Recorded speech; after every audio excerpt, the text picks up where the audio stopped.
2020 was a very hard year on a lot of different fronts. The podcast seeks to reach out to men of color here in the city of Philadelphia and find out how they're doing. I do need therapy. I do want therapy. I do need to sit on somebody's couch and talk about the last 30 years. We really felt that it was important to share stories of men of color from throughout the whole city of Philadelphia. As a Black person, Black man, I've lost a lot of homies just in that 5-block radius of Germantown, you know? Philadelphia has always been a city of neighborhoods. It's vibrant and rich diversity. These men, although they may have a shared experience, oftentimes they still live out the world differently. As I think about Black and Latinx youth, if I had a magic wand, I think I would really sort of change the way that our society teaches masculinity.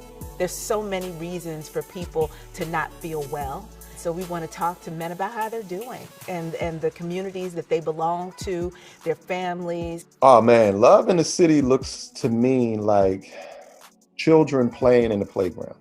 Oftentimes men and men of color for sure are kind of conditioned to kind of withhold, store in their emotions, their ideas on the world around them. And this podcast really gave them an opportunity to share their wisdom, share their insights. These innocent Haitian families who legally came to the United States to seek asylum are being held in a prison among a deadly pandemic. I would love if at the end of each episode that people go, I feel like that was my brother. It's Love in the Heart of the City, a podcast available everywhere. Listen, share, make it a conversation piece, and help to uplift everyone.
Hello, my name is Gabriel Bryant, and on behalf of the Department of Behavioral Health and Intellectual Disability Services, Engaging Males of Color Initiative, and First Person Arts, we welcome you to Letter to My Father, Letter to My Son, Evolutions.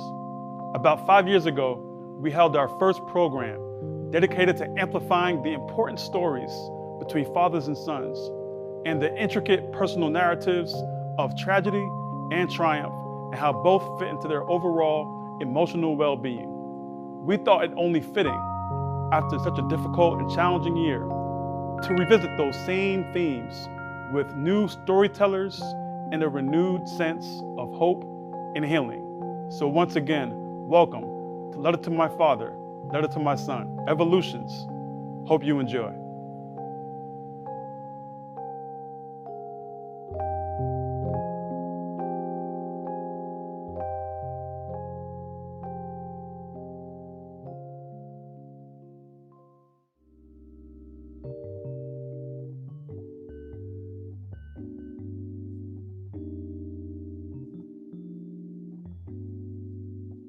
I'm a struggling workaholic.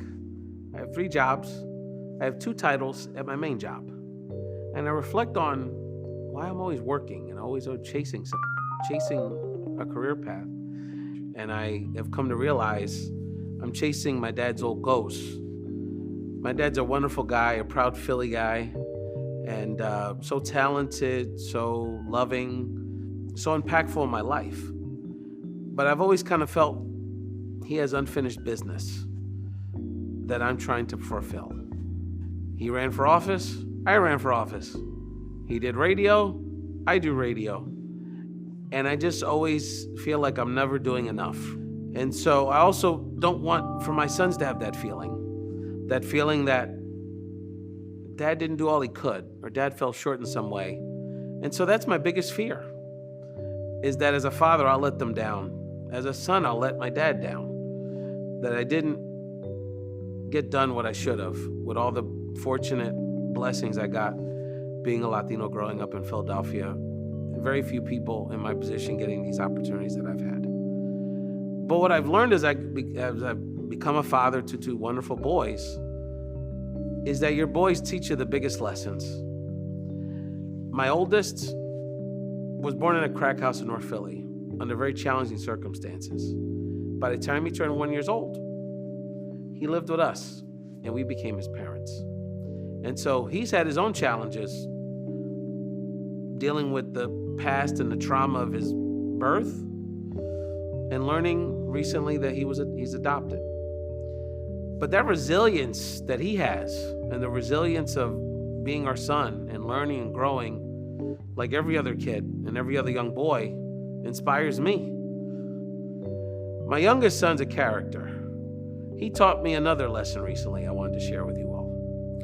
He had a school project where they asked him 2 questions. What does your dad do for a living? And what's the thing you enjoy doing with your dad the most? His answers kind of surprised me. The first one was, my dad helps people because he cares about people. And so that was a great lesson to me because it showed that what your children see in you, oftentimes you don't see in yourself. And the other piece he answered wasn't vacations, wasn't going to the pool, wasn't going to Cub Scouts. It was around throwing around this little ball we got in the house. I'm not talking about a football. I'm not talking about a basketball. I'm not talking about a Nerf ball. I'm talking about a little $1 dollar store ball that has pimples on it for no apparent reason. Me and him throwing around this little cheap ball means so much to him. And so it makes me reflect on what the true meaning of being a father is and being a dad. And it's not about trying to achieve some unfinished business or old scores with your dad or try to achieve some level like an impressive LinkedIn profile. It's about being for your kids every day and showing them consistently what really matters.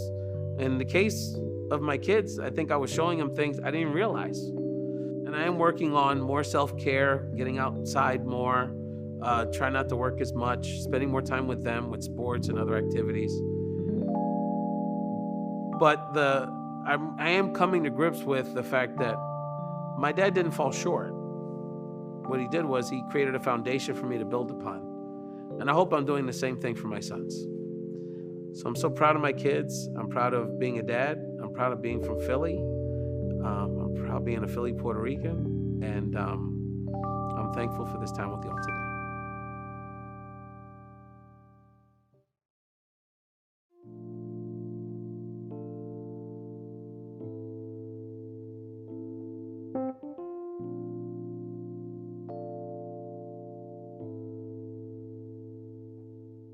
Dear Noah and BJ, in Tupac Shakur's song, Keep Your Head Up, he says, "Don't blame me. I was given this world, I didn't make it." Well, your mama and I have worked long and hard to give you a world that we, two black kids from Detroit and Kalamazoo, couldn't imagine. I write this letter from the comforts of our 5-bedroom home in Lower Merion, Pennsylvania. Right now, you're at school, an elite private school, where the tuition for the 6th grade costs more per year than the college I used to work at. But you already know that. You only have access to this education because your mama works there. Last weekend, we traveled out of state and watched you chase your dreams on artificial turf baseball fields. 20 years ago, your mama and I laid in a twin bed in a University of Michigan dorm room and dreamed out loud about what we're living right now. Don't blame us, but living the so-called American dream as a black family comes with some nightmares too. Your mama and I aren't dumb or naive. We knew that there would be psychological and cultural risks that came with raising 2 black boys in white spaces like the ones where we live, learn, and play. One of the earliest, rudest reminders came back when you were little guys, like 6 and 4. It was a random weeknight where your mama and I didn't feel like cooking, so we went to the Chipotle less than a mile away from our house. We were in the middle of figuring out whether or not you wanted chicken on your quesadilla when Noah asked, "Are we allowed to eat here?" Being the educator that she is, your mom answered the question with another question. "What makes you ask that, babe?" Your reply was as innocent as it was accurate. "All the workers are brown, and all the people eating are white. Are we allowed to eat here?" Your mom and I locked eyes and without speaking knew we had 2 choices. 1, redirect the conversation back to with or without chicken and play dumb. Or 2, try to explain the socioeconomic context behind those black employees and white patrons in ways that a 6-year-old could understand. Needless to say, we got our food to go this day and chose the latter. And those masters and PhDs didn't prepare us for that conversation.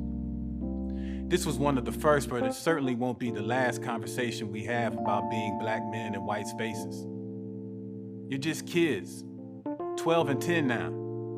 But when the cops pulled up and gunned down 12-year-old Tamir Rice, they didn't see a kid. They saw a threat. I didn't make it, but in this world, your being, your bodies are a threat. I got the mortgage payments to prove it.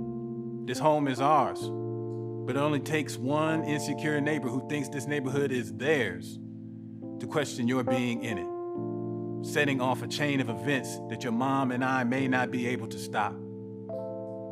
Trayvon Martin taught us that. That's probably the hardest part about being parents of black boys. Having to teach them that their physical and psychological safety may be dependent on their ability to make split-second, emotionally charged decisions about when to stand up and when to fall back. And that's not fair. As you get on the other side of puberty, and your shoulders get a little squarer, and your voice gets a little deeper, and your politics grow a little blacker, your self-advocacy, your articulateness in school may be perceived as aggressive by your peers and teachers.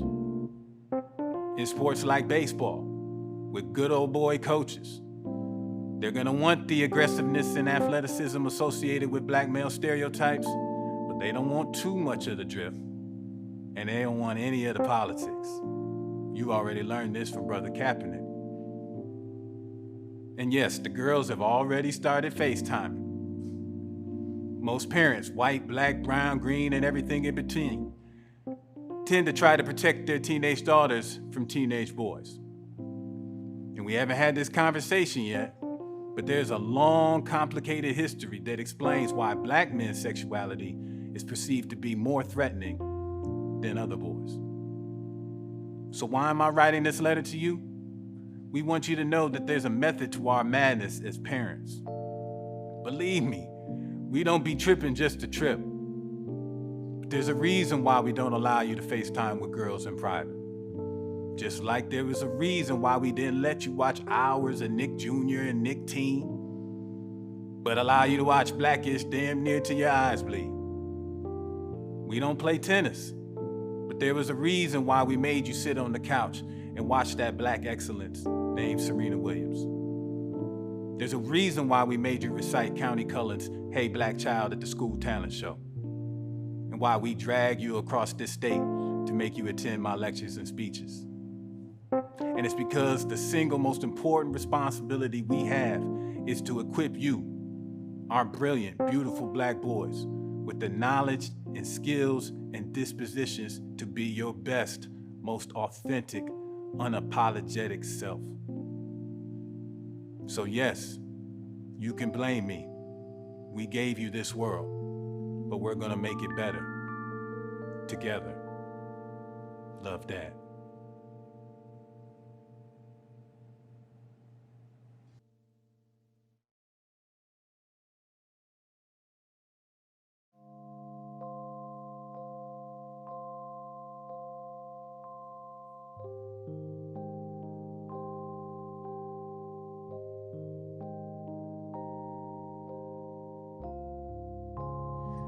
Letter to my son, Kavre.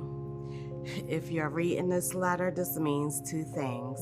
One, that I'm no longer on earth with you in a physical form. And two, that my letter has finally reached you. My son, you have changed my world. For the 3 short months, you gave me hope and made me become a better man. For that, I thank you. I remember when I found out that you would arrive soon. I was so scared because I was not ready to grow up. Yes, I was the baby of the family at 23 years old, living a carefree life. It scared me to have to grow up and become a man filled with responsibilities. Each month that your mother carried you, I matured. At first, you were going to be named after me, but your mother and I decided to reverse my name and name you Kavre Naeem Johnson. We wanted you to have your own identity. When you finally came, I just cried. Everybody was there. Your aunts, your uncles, your grandmoms, and they cried with me. And when I first looked at you, I seen me and you. I was scared to hold you, but you brought a new meaning to me. I had to go buy Pampers. My money was no longer my money. I had to go find a job. I went back to school, and I was working. And if anybody knew me, they knew I couldn't do both, but I pulled it off. I was hoping to move us into our own place, which I was saving for, until that day came that I could no longer be there with you in the physical form. On July 4th, 2017, I went to work just as any other day. Came rushing home to you, to hold you, to smell you. And we were sitting out on the back deck, and we fell asleep. I was holding you, just looking at you. And I was awoken by a phone call from your grandmother, Kim, and we talked, and before we hung up, I said, Mom, I love you. And like she always say, I love you more. Then I got another phone call. So I put you down and gave you to your mother. I walked out the front door, and that's when I was ambushed. I was shot in my legs and I fell. Next thing I know, I'm in Roxborough Memorial Hospital. Holding on, I was fighting in between both lives. I wanted to stay, but God told me I had to leave. And next thing I know, the doctors came and told your grandmother it was nothing more they could do for me. She had to let me go. I know that was a hard decision for her to make, but she did it. I heard the first time you said Dad. I saw your first footsteps. And let's not forget the first day of preschool. If anything you taught me, son, was to be the man that I was afraid to be, was to know that I could do it. And that is my letter to you, my son, Kyrie Naeem Johnson. I used to didn't want to cry. I used to think it was a sign of weakness.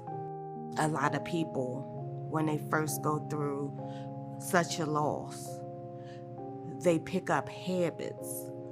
I, for one, I started drinking a lot. I knew it wasn't the answer. And it wasn't until one day I was putting out the recycling bin and I had to find another box to put the beer bottles and the liquor bottles in. That's when I said, oh my gosh, this is getting to be a problem. I find myself sometimes in a low place, and things that help me get out of those low places. I surround myself with like-minded people. I had to join a group called Moms Bonded by Grief, where we just don't talk about our losses with our children. We do arts and crafts. We go out places, we do rallies, and we're there for one another when we have birthdays coming up for a deceased child, or if someone wants to go to the graveyard, or we do things as a group, as other hurting moms. I also, for self-care, I had to go see a psychiatrist because the pain was just so intense. And it's okay. It's okay to cry. It's okay to feel sad. It's okay to feel lonely. It's okay not knowing how you feel. But just don't stay there. My motto is, every chance I get to wake up, I lift my head up off the pillow and I pull my body up out the bed and put one foot in front of the other. And guess what? I'm moving, I'm going. And I have a chance to get it right, to touch somebody else's heart.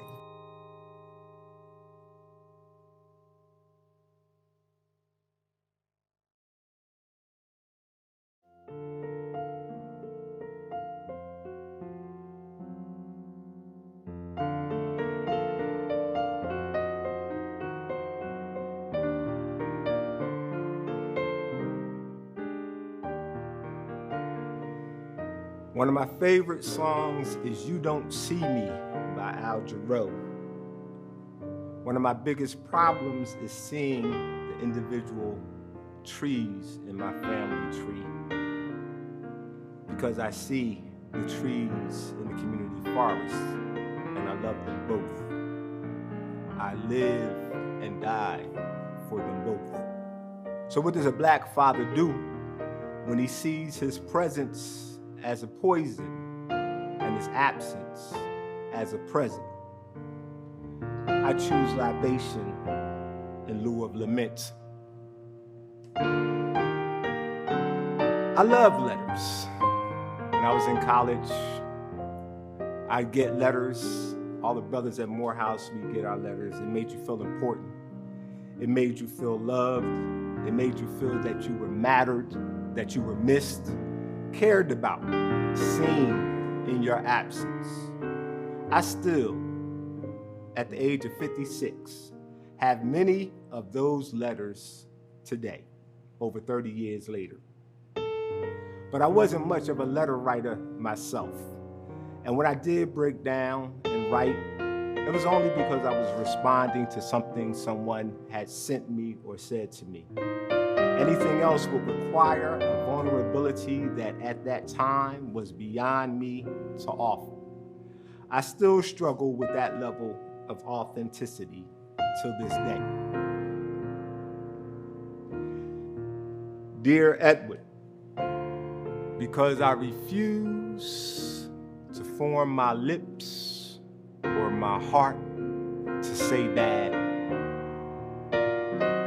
I always told myself that you must live far away outside of Philadelphia. I sometimes even assumed you might have passed away. There's no way that you could be this close by and not check in on your children. Boy, was I wrong.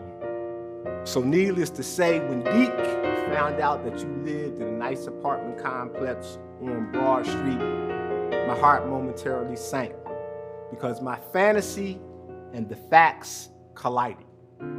The truth would be the only resolution.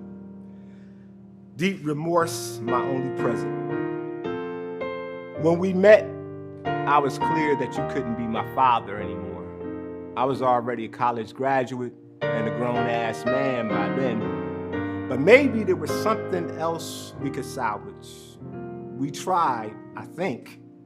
Your daughter, my sister, more than either of us. We failed. I guess this intimate relational thing is not in our DNA. So at least I get it honestly.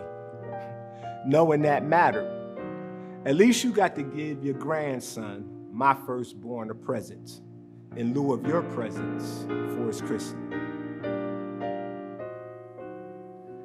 Dear sons number 1 and 2, I apologize for my sometimes toxic presence, especially as it spreads pain, trauma from my unresolved father void, which I often denied. I believe that it was more urgent to bear the weight of the world on my shoulders than to bear the responsibility of being fully present and available for your hearts. I rationalized that growing up without a father, without uncles, without brothers, and being a man of the community should offer me some grace, empathy, and forgiveness. I thought it was okay to see the forest, even if your view of the tree in front of you was a little blurry. They also say, if you know better, you should do better. But that ain't really true. And there's a hell of a lot of battling between knowledge and trust. Doing better ain't a given unless people show and teach you how to get better so you can become better and therefore be better. But I didn't really trust or see those people, so I soldiered on, often leaving pain, trauma, suffering in my wake. What does a Black father do when he sees his presence as poison and his absence as a present? Son number 1, I wore the shirt at your graduation Friday from the master's program. You commented on how nice it was and that you liked it. That mattered to me. And I know that mattered to you. The invitation mattered. You're welcoming me. Your mother welcoming me. Your congeniality, your comfort in my presence, all of that mattered. And that was a gift to me. I wore this shirt today as a present to signal to you that I see you. I hear you. I didn't do a good job of that when you were younger. You're about to be 28 and you still think for your 10th birthday, I gave you a pencil. Let me explain. Me and your mother planned a surprise birthday party for you. Everybody was to gather at the restaurant. So the actor, comedian that I am, I wanted to play the part. So I acted when you woke up that morning, I forgot your birthday. And so when you hinted that, hey, aren't you forgetting something? I said, oh yeah, it's your birthday. And I gave you a number 2 pencil as a mock gift knowing what was in store for you later. I don't know how memory works when you're in pain, but for some reason you choose to forget that I had a big part to do with the surprise party later. And to this day, you tell people I gave you a pencil for your birthday. What does a black father do?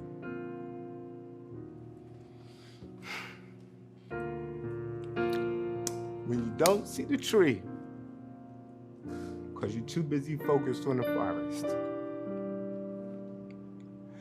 Son number 2, when I asked you at the age of 6 what you wanted to be, you said everything. That statement was one of the greatest gifts I've ever received, because it signaled that they nor I have dampened your sense of possibilities as a black boy. That's my biggest fear as your father. And now you're nearly 12. You aspire to be an actor because as an actor, you have to learn and become anything if you want to be good at it. I saw this game. It reminded and reminds me of you. You can be everything because we can be anything. I'm glad you still believe that.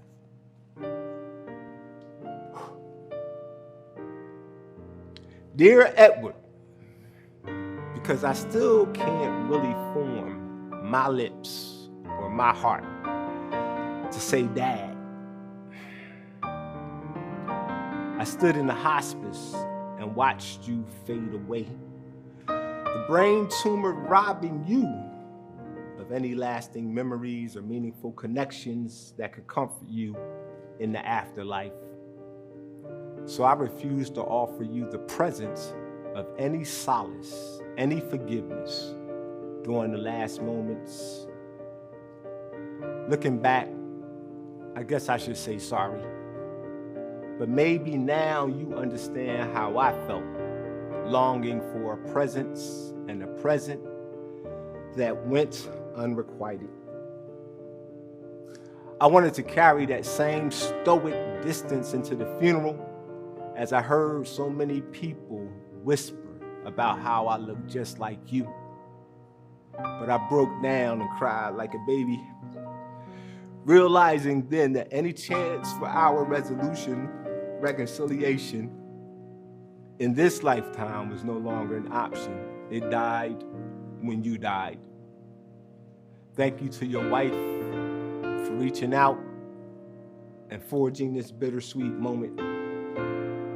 My book, Why Our Children Hate Us: How Black Adults Betray Black Children, was published the same year that you perished. But in case you're wondering, it wasn't autobiographical. It wasn't even biographical.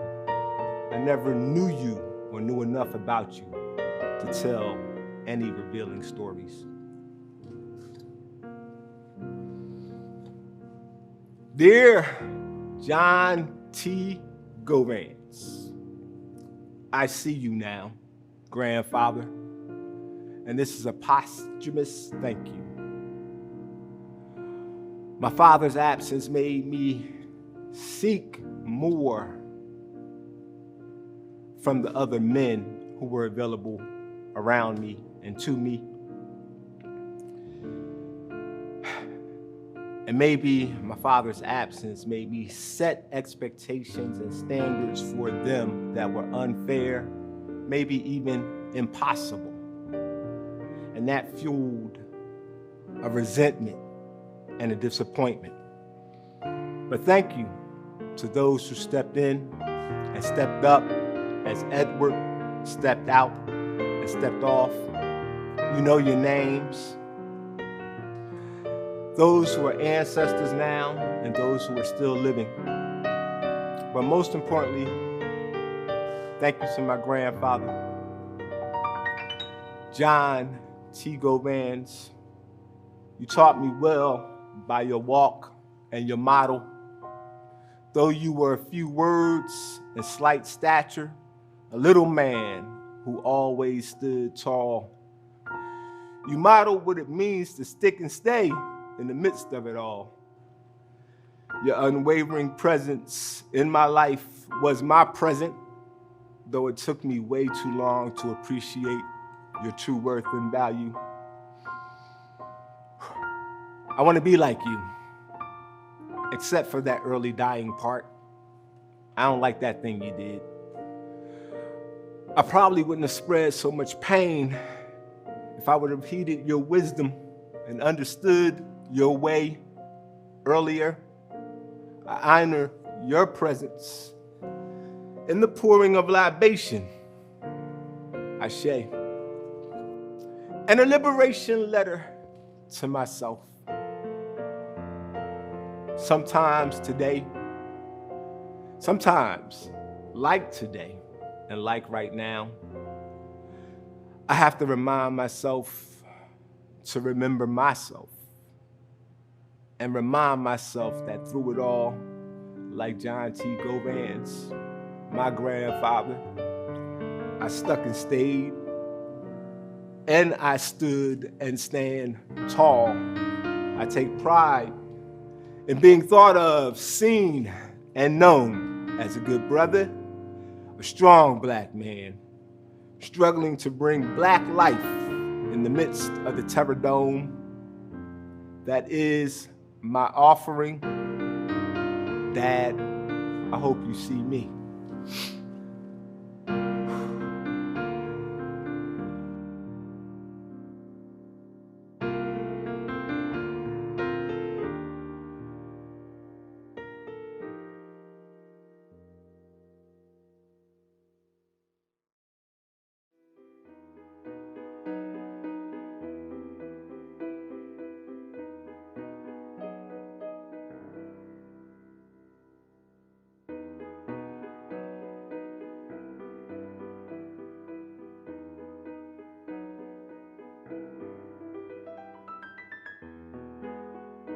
I am a second-generation Chinese American.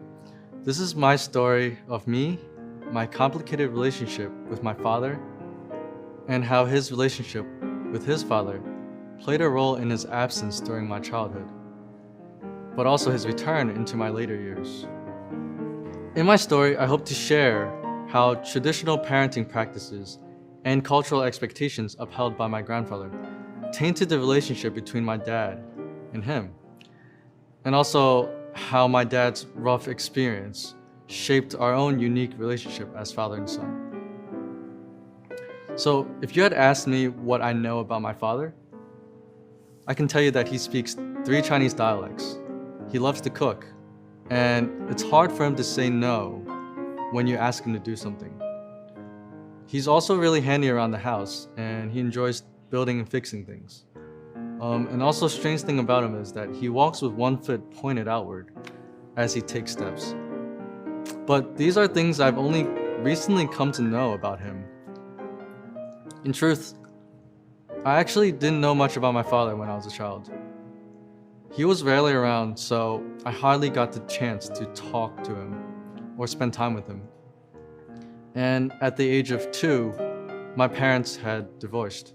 So soon after, my mother took on the responsibility to raise me in China, while I had no recollection of who my dad was. It wasn't until I was 5 when I developed my first memory of him. He came to visit me in China, but he was looking to bring me to America to stay with my grandparents at the request of my grandfather. When I arrived in America, my father disappeared and only visited me from time to time, while the parental responsibility was passed on to my grandparents. This left me clueless for years to come to question why my own father would abandon his responsibility to raise and look after me, and why my grandfather took me away from my mom. So throughout the years of living in the house, I would begin to harbor a lot of resentment and bitterness towards my dad. A major contributing factor to this was my grandfather and how he treated me. My grandfather was a very stoic, stern man who never expressed any warmth or affection and held very high standards for men in the house. which is typical given that he was raised in a patriarchal society like China. My father was the only son in the family, which prompted my grandfather to be very harsh and strict towards him. And these expectations were also planted onto me. My grandfather was very particular about things around the house, such as no talking during the dinner table, and always corrected me on how I should behave and act around the house when I was being loud. And I lived with 3 cousins, but I was always the first one to get targeted whenever something broke in the house or someone was being loud. And overall, living in the house felt very oppressive, and I blamed my dad for leaving me there and never being there to defend me. The resentment and bitterness was also tied with what I thought of him as a person. Living with my grandparents, I came under the influence of much family gossip around my dad. My grandpa would often repeatedly recite what a disappointment he was to a family, like a broken record, for never following my grandpa's orders and wishes. And all this gossip really just painted my dad as some sort of immature and irresponsible alcoholic. And ultimately, I fell victim to all the harsh words being said of him, and I started to lose respect for him. And honestly, I felt embarrassed to call him my dad. I eventually started to convince myself that he will never be the fatherly figure that I wanted him to be, and for me to just stop expecting him to show up for me. This would drag on for years until my teenage years. So the moment when our relationship started to take a turn was when he came to my grandfather's house one day to talk to me. I was 13 at that time, and he wanted to tell me that my grandfather was getting sick and old. And he was also alluding to the fact that my grandfather would no longer be capable of taking care of me soon. So he asked me this: "What do you think about me raising you?" And this just left me speechless. I mean, I should have been happy to finally have the opportunity to spend time with my dad, but for some reason I just couldn't bring myself to feel that excitement. But instead, it was just all this resentment bottled up inside of me. It was just rising to the surface.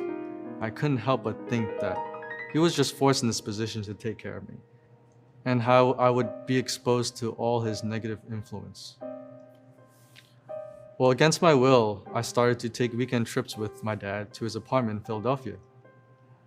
I never looked forward to this because of all the pain he caused me, but the more I started to spend time with him, I started to look the other way.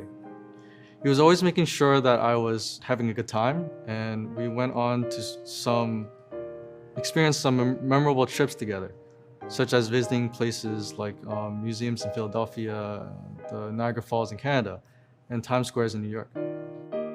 And during these moments, for the first time, I started to feel some sort of connection, like tenderness and warmness between us, which is something I'd never experienced before, growing around in the household with my grandfather. I vividly remember one incident that really made me have a change of heart, which was when he promised me that he would quit smoking after 15 long years. Now, to me, this was a big step to show how he was willing to sacrifice and change himself for us, and I really respected that. And something I will always hold dear to my heart are the memories of us where we worked on renovating the house we were expected to move in together. To me, repairing this house was symbolic of me mending my relationship with my father. And it was the start of something new, a life with my father around. In the years we spent living together, I gradually felt more and more comfortable calling him my dad. Now that I'm older, I've come to understand that being a father certainly wasn't easy in the perspectives of my grandfather and my dad. My grandfather had a rough life trying to raise 4 kids with nothing to his name when he immigrated to America. As a result, he did everything he could to raise his kids to be tough and strong and hardworking to succeed in America.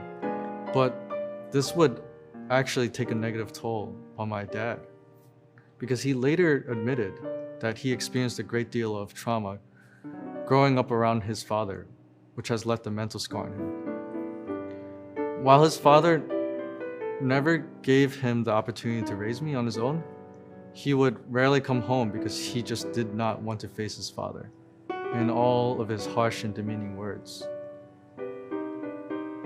Now, after getting to know my father and talking to him, he made it clear to me that he did not want me to go through the experiences he had when he was a child. I know that there were many flaws with how my grandfather and father handled parenting, but I want to reassure them and tell them that they did their best. So, to my grandfather, I never got the chance to tell you this before you left this world, but although we never really did get along in the house, I'm really grateful for all the blood, sweat, and tears you have shed for the family, which has enabled me to grasp all the opportunities I have in America today. I love you, Grandpa. And to my father, I know you've made plenty of mistakes, which still hangs over your head today. But I want to remind you that, I don't blame you for the things you have done, because I know you were young. You're still trying to figure out all the complications behind life and being a parent. But I'm grateful for you and everything you do for me today. I love you, Dad. And I thank the both of you.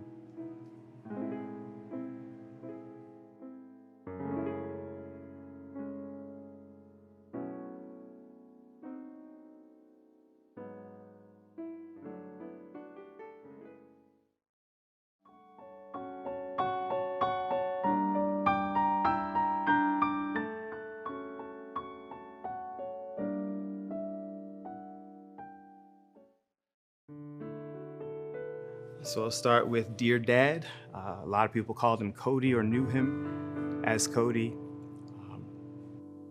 I write this letter, share this story as you passed, February 20th, 2021, after a battle with COVID.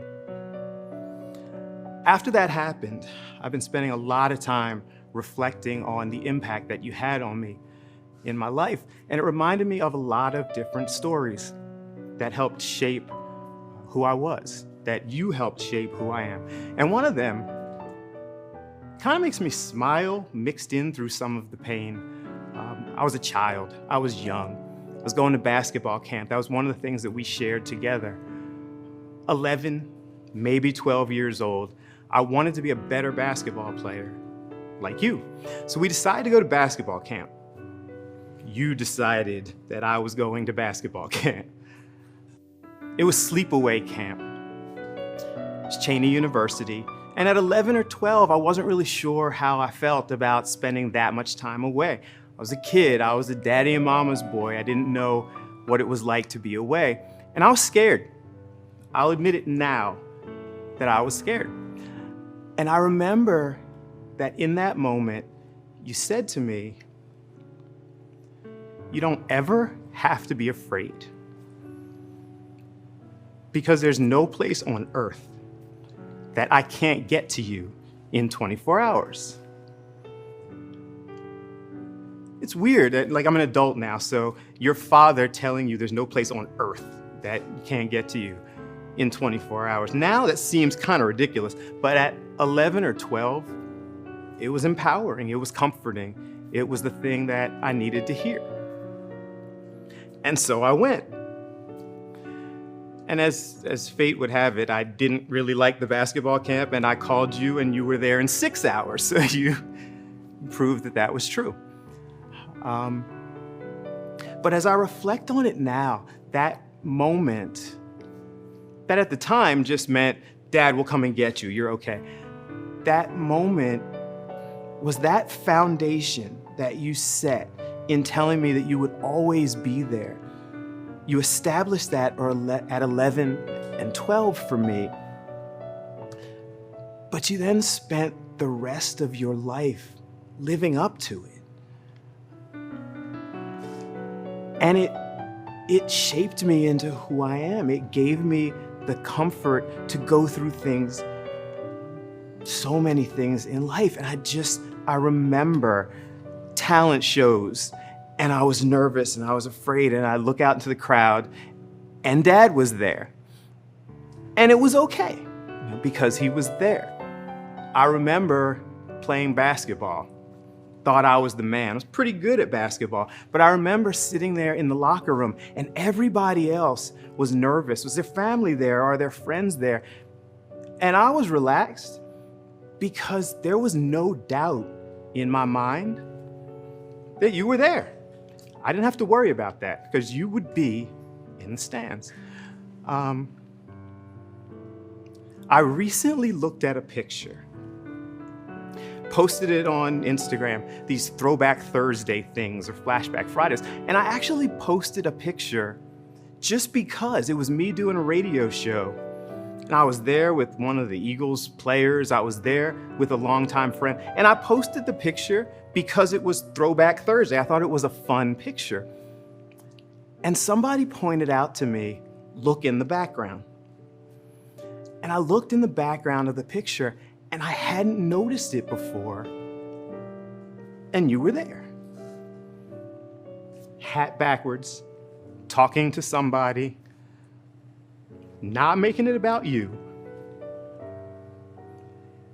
It was my time to shine, so go do the radio show. But I'll be there because there's no place where you can go that I can't get to you in 24 hours. I have a quote up on my wall that says, "My father never told me how to be a good man. He just lived and let me watch." Both the beautiful thing about having a father who was impactful not just for you, but for other people throughout the city, country. It's a beautiful thing, but it's also a challenge because you're grieving very publicly. You are in a situation where sometimes, as much as I love my father and I miss my father, sometimes I just want to go to work, and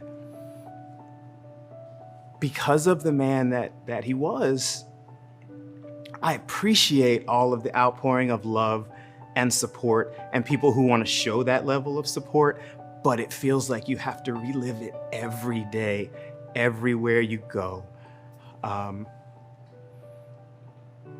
But I'm trying, Dad. I'm trying to understand that you can't have the positive relationship, the loving relationship, the support, the person that you look up to and want to be like. You can't have all of that without it really hurting when you lose it. I want this letter to be a thank you, to tell you that I appreciate that. I appreciate the safety of always having my role model, my hero, my best friend there to handle these situations. I appreciate that. And I think it hopefully made me who I am today. But at the same time, I'm learning what it means as a grown man in tears. I'm learning what it means for the first time as an adult to not have that safety net. I'm having to learn how to teach myself that it will be okay. And I will, because you taught me how to do that. So I thank you again, because not only did you show me that strength, teach me that strength, but you also have allowed me to hopefully be the person who can pass it on to other people. I smile now when I tell people, my little sister, friends, even Mom. I've said to them, you don't have to be afraid. There's no place on earth where I can't get to you in 24 hours. Trying to give them the same comfort that you always gave me. So I thank you. I love you. I will spend my life trying to continue to make you proud and missing you. I guess that's it. Love, Bill.